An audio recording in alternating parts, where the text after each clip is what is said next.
श्रीललिता त्रिपुरसुन्दरी अष्टोत्तरम्। ॐ श्रीललिता त्रिपुरसुन्दर्यै नमः। ॐ शिवशक्त्यै नमः। ॐ ज्ञानशक्त्यै नमः। ॐ मूलाधारैकनिलयायै नमः। ॐ महाशक्त्यै नमः। ॐ महासारस्वतप्रदायै नमः। ॐ महाकारुण्यदायै नमः। ॐ मङ्गलप्रदायै नमः।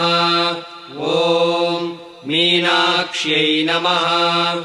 ॐ मोहनाशिन्यै नमः। ॐ कामाक्ष्यै नमः।